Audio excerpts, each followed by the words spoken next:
حمد و صلات کے بعد محترم سامعین گرامی،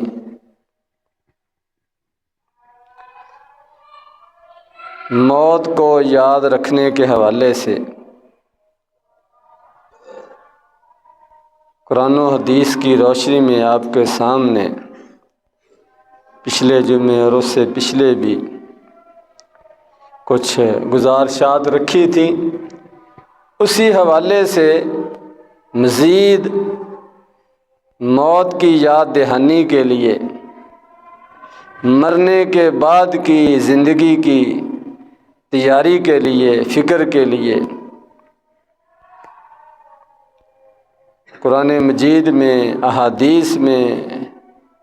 جو کچھ بیان کیا گیا ہے اس میں سے کچھ آپ کے سامنے رکھنا چاہتا ہوں۔ قبر کی زندگی، مرنے کے بعد کی زندگی،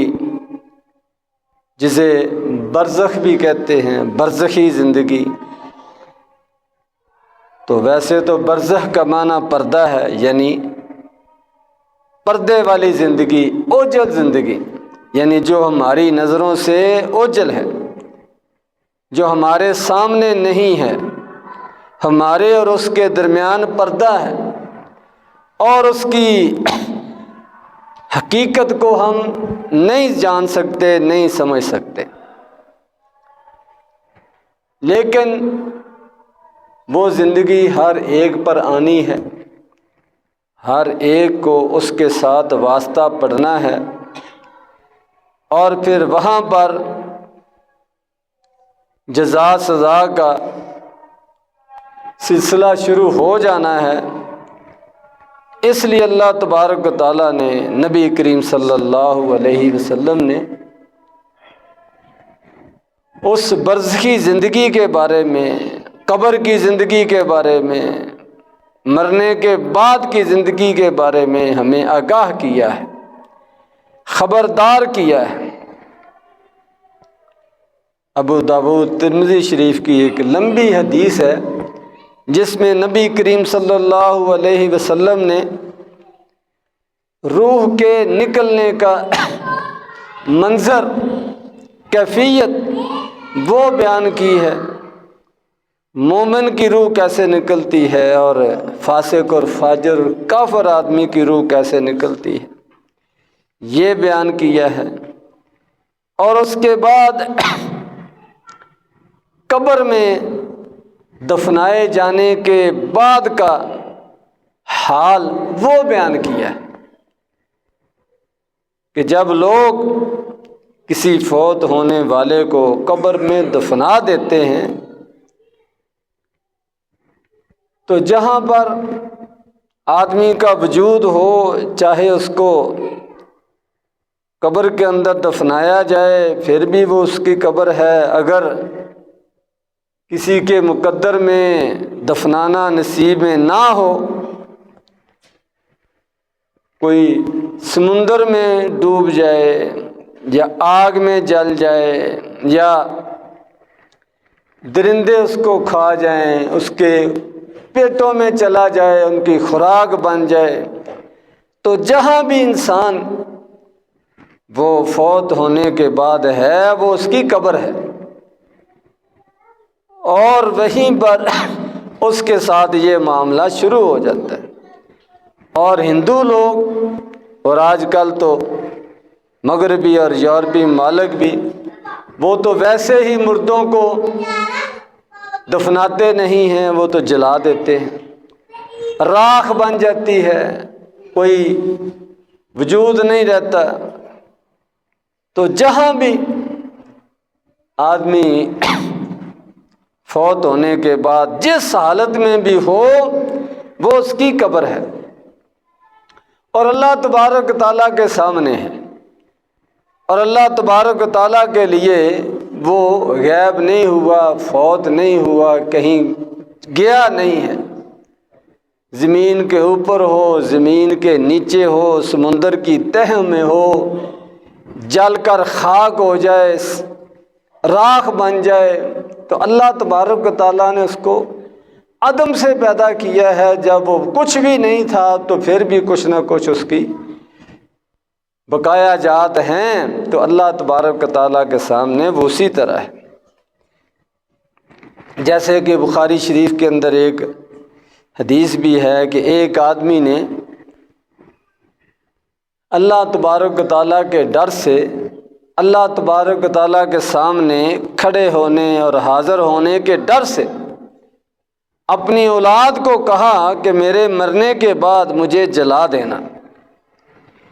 اور جلانے کے بعد جو تھوڑی بہتی راکھ بچے اس کو کہیں سمندر میں جا کر بہا دینا، اور کچھ جنگلوں ریگستانوں میں ویرانوں میں بکھیر دینا۔ مجھے اللہ تبارک و تعالیٰ سے، اللہ تبارک و تعالیٰ کے سامنے پیش ہونے سے، حاضر ہونے سے بہت ڈر لگتا ہے، میرے پاس عمل کوئی نہیں، کس منہ سے میں اللہ تبارک و تعالیٰ کے سامنے کھڑا ہوں گا۔ تو اس کی اپنی ایک سوچ تھی، تو اس کی اولاد نے ایسے کیا، تو نبی کریم صلی اللہ علیہ وسلم نے فرمایا کہ اللہ تبارک و تعالیٰ نے ہواؤں کو حکم دیا، اس کے ایک ایک ذرے کو اکٹھا کیا، پانی کو، سمندروں کو حکم دیا، ایک ایک ذرہ اس کا واپس آ گیا، اور اس کو زندہ کر کے اللہ تبارک و تعالیٰ کے سامنے پیش کیا گیا۔ تو اللہ تبارک و تعالیٰ نے اس سے پوچھا کہ یہ تم نے کیا کیا، ایسا کیوں کیا ہے؟ تو اس نے کہا کہ آپ کے ڈر کی وجہ سے، آپ کے عذاب کے ڈر سے، آپ کے غصے کے ڈر سے، آپ کی ناراضگی کے ڈر سے، آپ کی پکڑ کے ڈر سے، آپ کے سامنے حاضری کے ڈر سے میں نے یہ ایک اپنے ذہن کے مطابق کوشش کی ہے۔ تو اللہ تبارک و تعالیٰ نے اس کو معاف کر دیا، اس کے اس ڈر کی وجہ سے، واقعتاً حقیقی ڈر تھا۔ تو بتانے کا مقصد یہ ہے کہ آدمی جس بھی حالت میں ہو وہ ہمارے لیے ختم ہوا ہے، وہ اس کائنات سے ختم نہیں ہوا۔ اللہ تبارک و تعالیٰ کے سامنے وہ موجود ہے، اللہ تبارک و تعالیٰ کے لیے اس کو اسی طرح، اسی حالت میں زندہ کرنا کوئی مشکل نہیں ہے۔ تو ابو داؤد ترمذی شریف کی اس روایت میں یہ بتایا گیا ہے کہ جب آدمی کو دفنایا جاتا ہے تو اللہ تبارک و تعالیٰ کے فرشتے وہ قبر میں آ جاتے ہیں، جن کو منکر اور نکیر کہا جاتا ہے، سوال جواب کے لیے، حساب کتاب کے لیے فرشتے آ جاتے ہیں، نہایت ڈرونی ان کی شکل ہوتی، تو اس کو آ کر بٹھا لیتے ہیں، تو اس سے سوالات شروع ہو جاتے ہیں، من ربو کا، ما دینو کا، من نبیو کا، رب کے بارے میں، دین کے بارے میں، نبی کے بارے میں۔ تو اس میں پوری زندگی آ گئی کہ تم نے زندگی کیسے گزاری ہے، عبادت کس کی ہے، اطاعت فرما برداری تابع داری کس کی ہے، کس دین پر چلتے رہے ہو، کس دین کو اپنایا ہے، تمہارے دن رات کیسے گزرتے تھے، یہ سوالات اس سے کیے جاتے ہیں۔ اور جو صاحب ایمان ہو تو یہ سوالات یاد کرنے سے، اس کا جواب رٹنے سے جواب نہیں آئے گا، یہ تو پوری زندگی کا سوال ہے۔ تو جو صاحب ایمان ہوگا وہ خود بخود جواب دے گا، اور جو صاحب ایمان نہیں ہے اس کو جتنا مرضی یاد کرا دو وہ جواب نہیں دے سکے گا۔ تو ایماندار ان کے صحیح جواب دے دیتا ہے، اور جو کافر فاسق فاجر ہوتا ہے اس کو جواب نہیں آتے، وہ کہتا مجھے کچھ پتہ نہیں ہے، لوگوں کو میں دیکھتا تھا، سنتا تھا کہ وہ اس طرح کی باتیں کرتے ہیں، کہتے ہیں، لیکن مجھے کوئی پتہ نہیں، تو اس کے بعد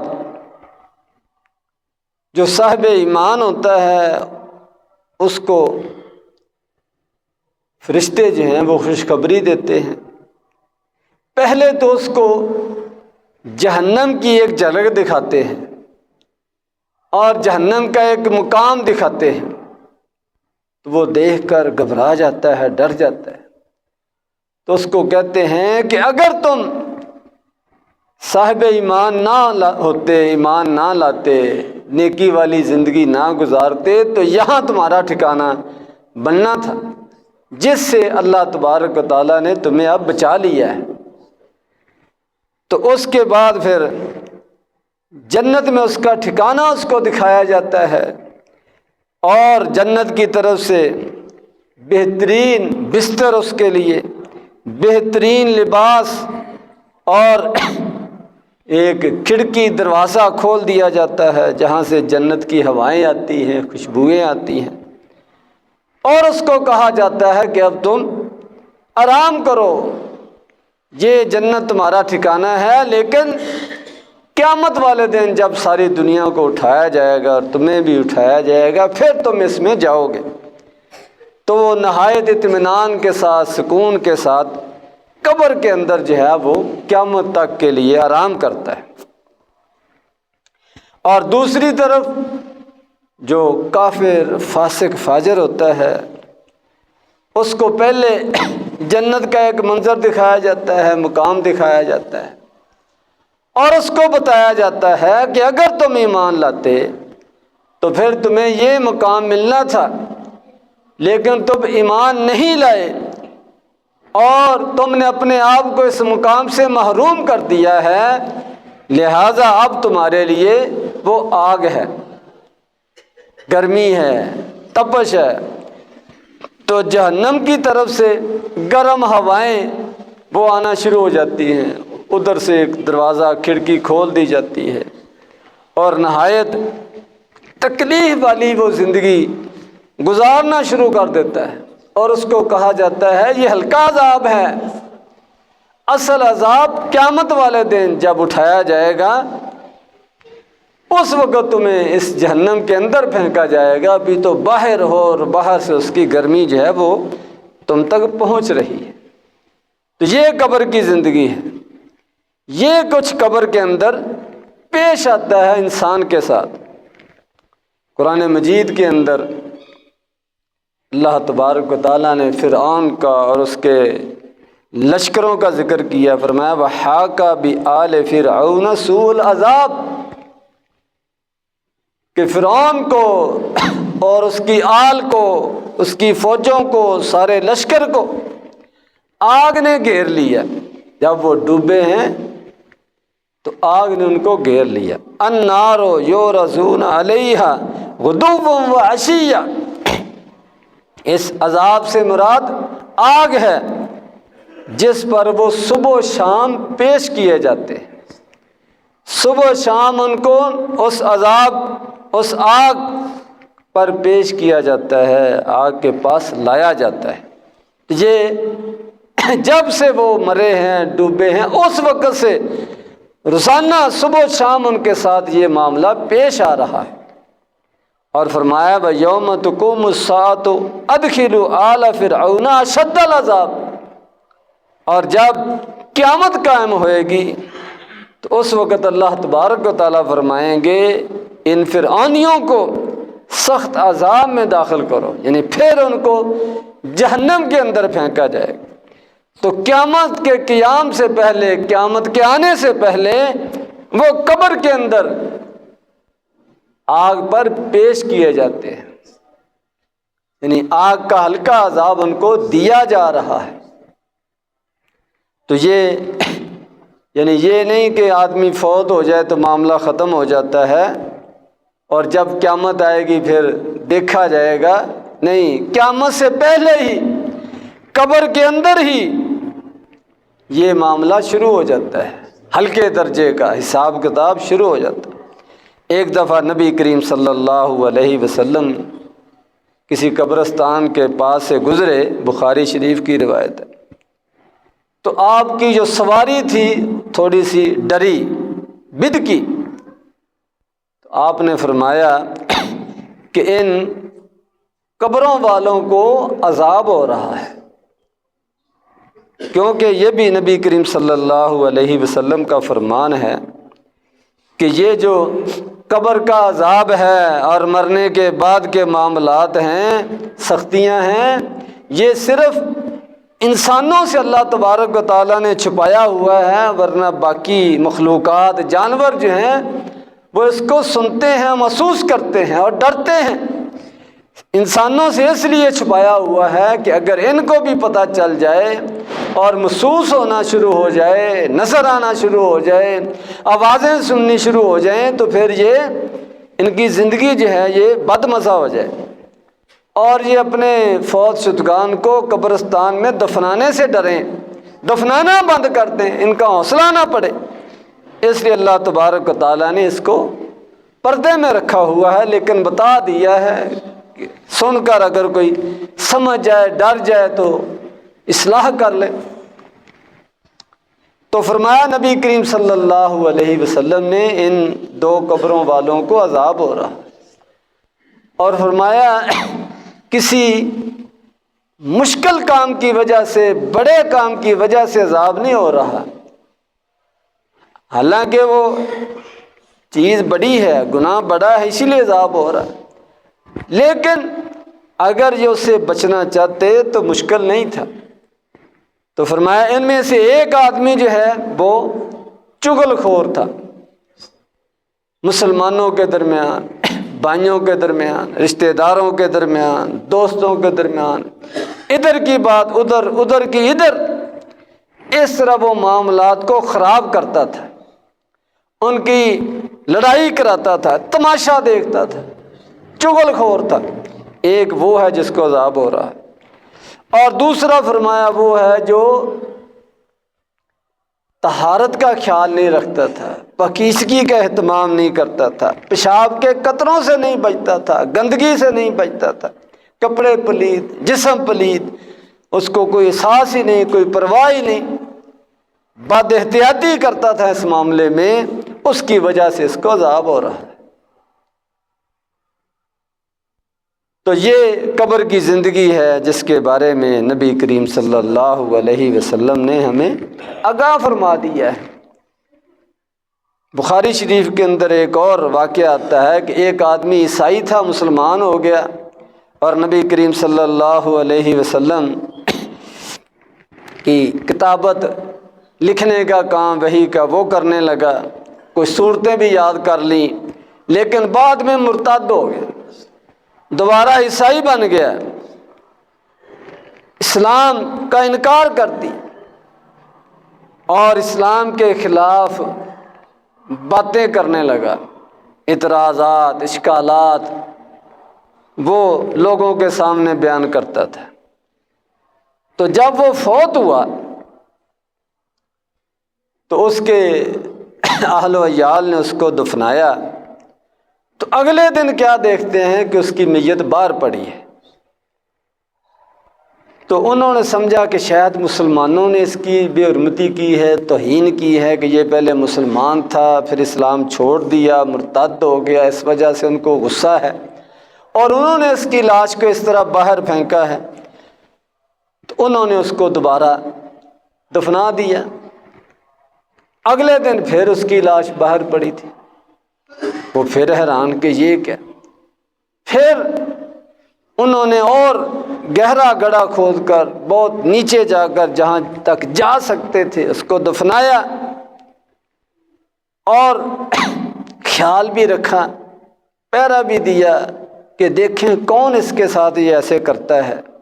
کون اس کی توہین اور بے حرمتی کرتا ہے، کون اس کو باہر پھینک جاتا ہے، نکال دیتا ہے۔ تو وہ کیا دیکھتے ہیں کہ وہ کوئی بھی نہیں ہے، لیکن قبر جو ہے وہ جگہ پھٹتی ہے اور وہ باہر اس کی لاش کو پھینک دیا جاتا ہے۔ تو پھر ان کو سمجھ آ گئی کہ یہ اللہ تبارک و تعالیٰ کی پکڑ ہے، اللہ کا عذاب ہے، یہ قبر کا عذاب ہے، اس پر سختی والا معاملہ کیا جا رہا ہے کہ اس کو قبر سے باہر پھینک دیا جاتا ہے۔ پھر انہوں نے اس کو باہر ہی رہنے دیا، اس کو دفنانے سے وہ باز آ گئے، روک گئے۔ بخاری شریف کی یہ روایت۔ تو اس سے بھی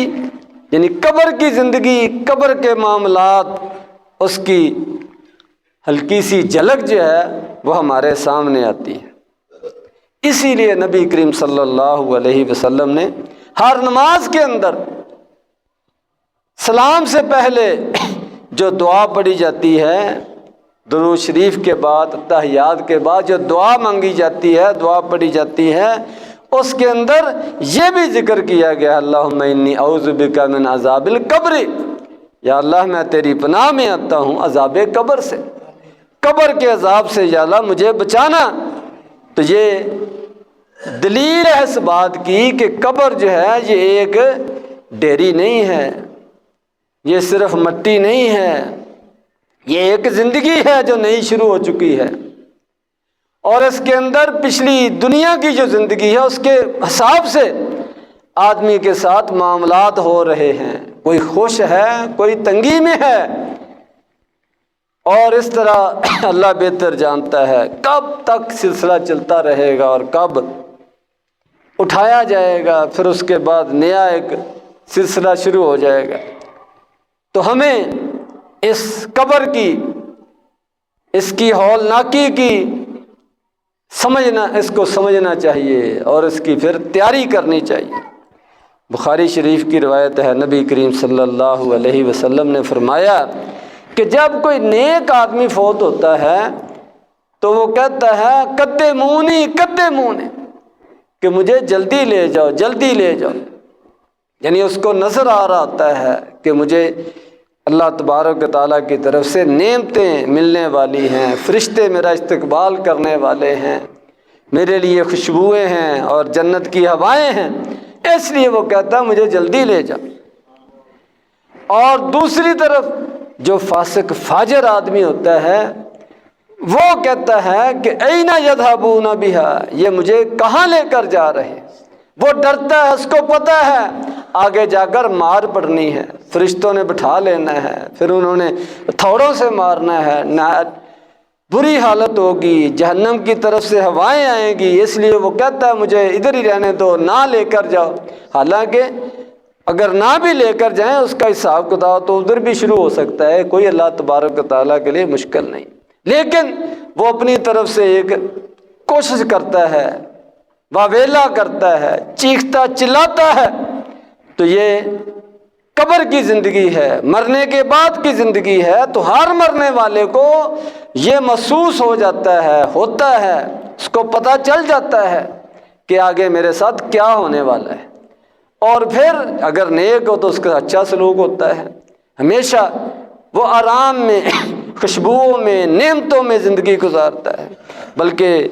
ایک حدیث میں آتا ہے کہ ان کی نیک لوگوں کی روحیں، شہداء کی روحیں، یہ جنت کے باغات کے اندر، پھلوں کے اندر اڑتی پھرتی ہیں، کھاتی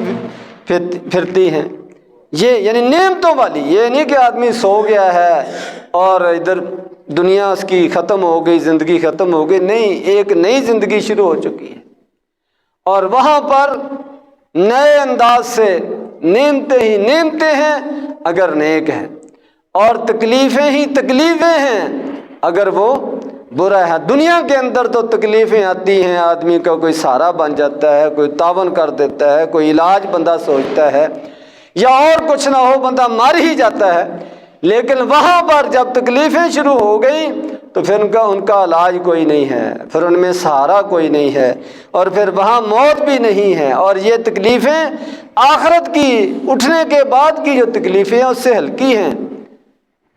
اللہ تبارک و تعالی ہمیں اپنی قبر کی فکر کرنے کی، تیاری کرنے کی توفیق عطا فرمائے۔ وآخر دعوانا الحمد للہ رب العالمین۔